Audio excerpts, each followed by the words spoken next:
We've never seen anything like this in recorded history. So be worried. I'm not short. I haven't sold short anything, but I am certainly worried. As I look around the world, bonds are clearly in a bubble. Bonds have never been this expensive in the history of the world. Property in many places, you go to Korea, you go to New Zealand, you go many places, property is certainly in a bubble. Stocks, many stocks. I mean, Amazon goes up every day. Tencent goes up every day. Samsung goes up every day. So some stocks performing a bubble, but many stocks are still not up. So it's not a complete bubble yet. So there you have stocks, property, bonds, all in bubbles or forming bubbles. The only thing that's still cheap, commodities. Silver's down 60% from its all-time high. Sugar's down 70% from its all-time high. Oil is down 50%. I mean, these are not bubble numbers when you talk about big declines, historic declines. But with all the money being printed, the asset class in the world that I prefer at the moment would be commodities because they're cheap when everything else is booming. I do own stocks. I do own stocks in places like China, Russia, Japan, other places. But I'm not rushing out to buy unless I find something really good. Well, I said, I'm not short.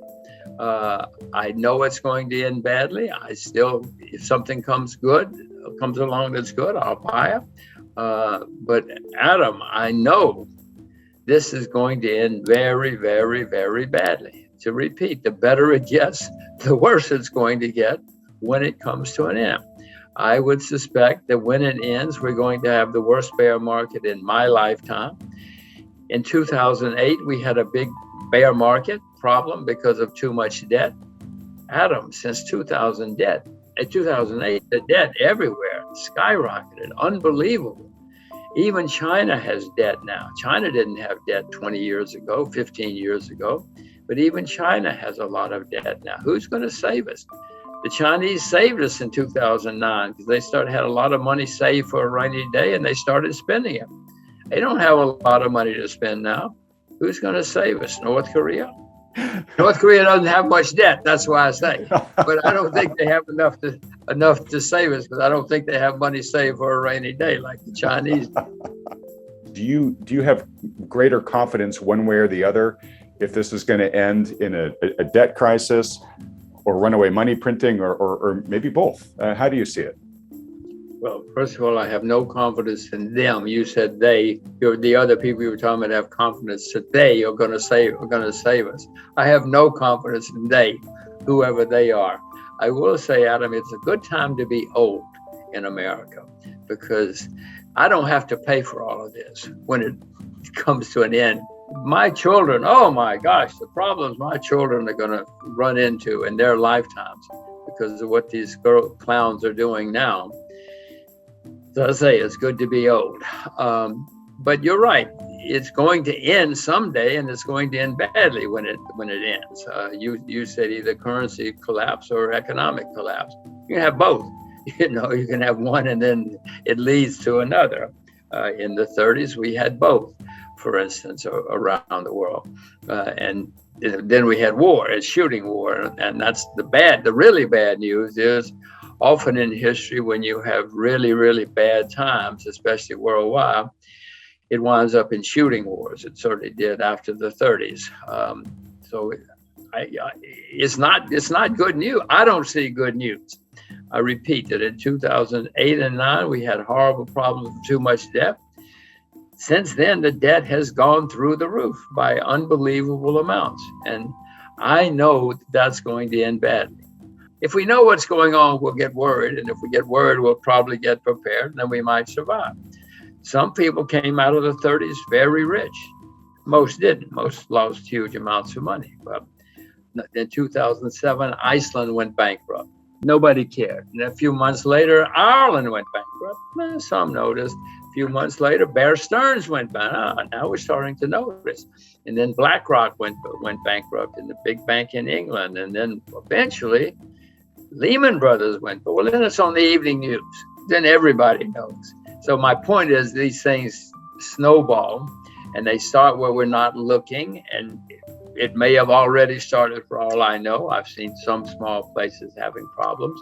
But as I say, I'm not selling short yet because I know how much money these guys can print. And what I would suspect is going to happen, Adam, is somewhere along the line, next month, stocks go down in lots of places. Well, then they're going to really panic because they want to keep their jobs. And so they're going to print even more money. And so we'll have a rally. But I would suspect that would be the last rally because there's only so much. I mean, eventually the market says, wait a minute, guys, we've seen this movie before. We know how it ends. We don't care how much money you print. Do you worry at all about the societal implications about what's going on here? Absolutely. History is pretty clear that when you have bad times, there is usually social unrest. People aren't happy. And if we do, in fact, have the worst bear market of my lifetime, which I don't see how we can avoid, if and when that comes, there are going to be a lot of very, very unhappy and angry people. And one difference in now and the past is people really get angry now. They think that you can't do that to me. In the 30s, people were a little more disciplined, a little more understanding of what was going on in the world. They weren't happy. There were protests. There was some violence, not much violence in the U.S. anyway, since that's what we're talking about. But people were a bit more accepting of the system. No, Adam, look out the window. Nobody accepts anything now. You can't do that to me. It's your fault. It's not my fault. So no, we're certainly going to have social unrest, certainly in the U.S., but in other countries as well. You find out what's going on. If you do, you'll get worried, and then you'll get prepared. Because, Adam, it's very clear.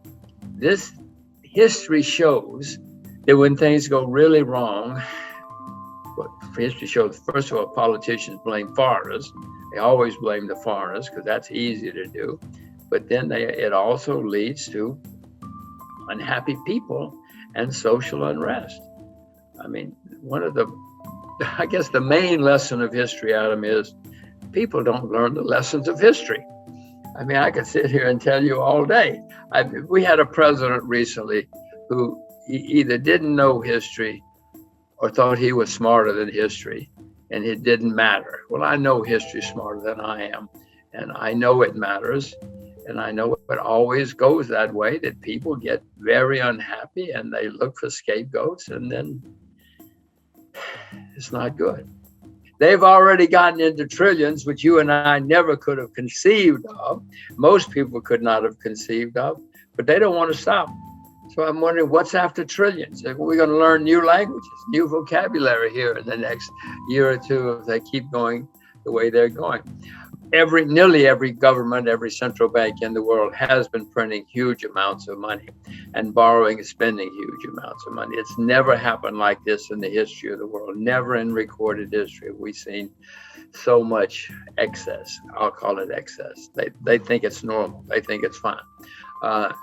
And this has caused many markets to go up a lot. You know, if you want to build a bridge, it takes a long time. But if you want to invest and you have a lot of money floating around, you just go on the internet, and in 5 seconds you can invest in anything you want to. And that's what's been happening, and that's what's continuing to happen. There might be signs that's beginning to slow down. The Chinese seem to be cutting back some, not a lot. Well, not a lot, but they're cutting back. They're not expanding.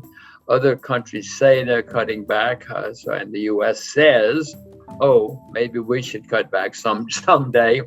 But in the meantime, there's gigantic amounts of money floating around. It's going into markets. It's going into the real economy as well. It's artificial. If you see some of the things that, the shipping business is just unbelievably hot right now because there's so much money floating around. The bad news is these things always end, and the better they get, the worse they get when they end.